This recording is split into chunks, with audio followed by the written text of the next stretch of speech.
Medical இன்சூரன்ஸ்ல சில terms புரியவே இல்லையே. நீங்க எத பத்தி சொல்றீங்க? Pre hospitalization. ஒரு பேஷண்ட் ஹாஸ்பிட்டலுக்குள்ள அட்மிட் ஆகறதுக்கு முன்னாடி ஆகக்கூடிய மெடிக்கல் எக்ஸ்பென்ஸ் தான் ப்ரீ ஹாஸ்பிடலேஷன் சொல்லுவோம். அது ஒரு blood test, scan, investigation, tablets வாங்கக்கூடிய எக்ஸ்பென்ஸ்.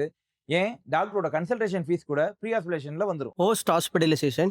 Very simple. போஸ்ட் ஹாஸ்பிடலேஷன்ன்றது அட்மிட்டுக்கு அப்புறம் வரக்கூடிய மெடிக்கல் எக்ஸ்பென்ஸ். பிளட் டெஸ்ட் எடுக்கக்கூடியதா இருக்கட்டும், சர்ஜரி முடிச்சு ரிவ்யூ பார்க்கக்கூடியதா இருக்கட்டும், ஸ்கேன், எம்ஆர்ஐ ரிப்போர்ட்ஸா இருக்கட்டும், அது எல்லாமே போஸ்ட் ஹாஸ்பிடலேஷன் தான். ஏன் இது 180 நாளைக்கு எக்ஸ்பென்ஸ் கூட கவர் பண்ண முடியும். Okay sir. அப்புறம் வெயிட்டிங் பீரியட்னா என்ன சார்? முக்கியமா நீங்க தெரிஞ்சுக்கக்கூடிய விஷயம் வெயிட்டிங் பீரியட். ஹெல்த் இன்சூரன்ஸ்ல வெயிட்டிங் பீரியட்ன்றது ஏற்கனவே ஒரு நோயினால் ட்ரீட்மெண்ட் எடுத்துக்கக்கூடிய நபரா இருக்கட்டும், இல்ல டேப்லெட் எடுக்கக்கூடிய நபரா இருக்கட்டும், அந்த ட்ரீட்மெண்ட்ட பிஇடின்னு சொல்லுவோம். Pre existing disease. அந்த ப்ரீ எக்ஸிஸ்டிங் டிசீஸ்க்கு ஒரே நாள்லயே நம்ம ட்ரீட்மெண்ட் பார்க்க முடியாது. அந்த ப்ரீ எக்ஸிஸ்டிங் டிசீஸ்க்கு ஒரு குறிப்பிட்ட வெயிட்டிங் பீரியட் இருக்கும். 4 வருஷம், 3 வருஷம், 2 வருஷம், 1 வருஷம்ன்ற மாதிரி. இந்த வெயிட்டிங் பீரியட் ஒவ்வொரு பாலிசிக்கு ஏத்த மாதிரி மாறுபடும். உதாரணத்துக்கு ஒரு டயபெட்டிக் பேஷண்ட் இருக்காருன்னா, அவருக்கு 3 வருஷம் காத்திருப்பு காலம். டயபெட்டிக் சம்பந்தமான ட்ரீட்மென்ட்க்கு 3 வருஷம் கழிச்சு தான் அவர் ட்ரீட்மெண்ட் பார்க்க முடியும். இதுதான் வெயிட்டிங் பீரியட் நம்ம சொல்றோம். ஆனா இன்னைக்கு இருக்கக்கூடிய பாலிசிஸ்ல அந்த டயபெட்டிக்கான வெயிட்டிங் பீரியட 31 டேல இருந்தே கிளைம் பண்ணிக்கலாம்ன்ற மாதிரி பாலிசிஸ் வந்துருச்சு. சார் அடுத்த வீடியோல நம்ம அத பத்தி பேசுவோம். இதே மாதிரி யூஸ்ஃபுல்லான இன்ஃபர்மேஷன் தெரிஞ்சுக்கிற என்னுடைய பேஜை ஃபாலோ பண்ணுங்க. உங்கள் மருத்துவம் எங்கள் செலவில்.